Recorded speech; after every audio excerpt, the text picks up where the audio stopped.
Recent studies in Britain suggest the country's most rapidly growing demographic is Muslim, and the trend's stirring trouble with native Brits, who say their government is simply too scared to face the problems caused by the obvious immigration boom.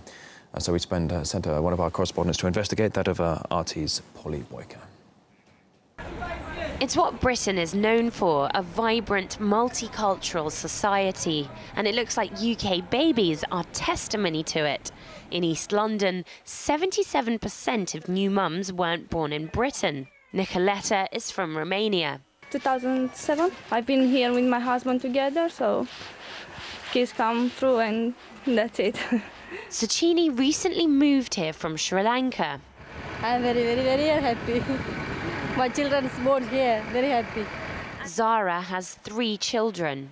I was born in Bangladesh. They get good education, good living standard and everything. So yeah, prefer to live in UK than overseas. London has got so ethnically diverse that white Britons are now a minority here, as well as in 3 other British cities. Between the years of 2001 and 2011, nearly 4 million immigrants came to the UK as part of an immigration boom under the former Labour government. At the time, Westminster said that Britain needed working migrants to propel the economy. This is Tower Hamlets in East London. A third of the residents here are Bangladeshi. In fact, they outnumber the white Brits in this area by 2,000 people. Sociologists say that they're baffled at just how quickly the number of indigenous Brits has diminished over the past decade. Some put it down to a case of white flight.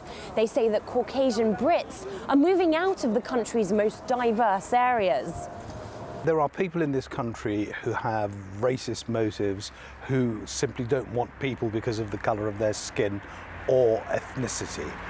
But there are a lot of genuinely decent people who do have concerns. And even the Labour Party has discovered recently that the vast majority of people in its own ranks, those who would naturally vote for the Labour Party, have concerns, and that's something that no government can ignore.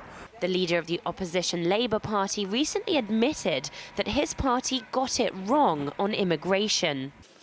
And to those who lost out, we were too quick to say, like it or lump it.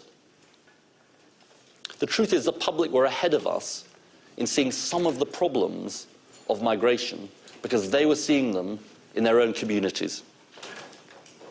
And they were ahead of us in seeing the costs of migration as a whole. Poll after poll shows that the people living here are worried about the speed and the size of the influx. I'm an immigrant anyway, but for my opinion, I don't think Britain needs more immigrants at the moment. I think there are a lot of immigrants already here.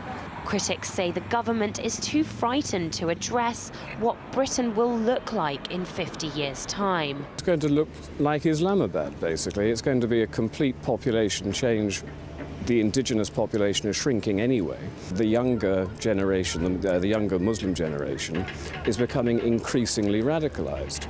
And I personally think it's going to lead to civil unrest in the, by 2025, 2030, possibly civil war. Demographers say that if immigration continues on a similar scale, the white British population throughout the country will become a minority after 2066.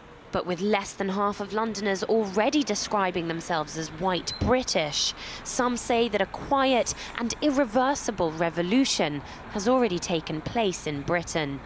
Polly Boyko, RT, East London.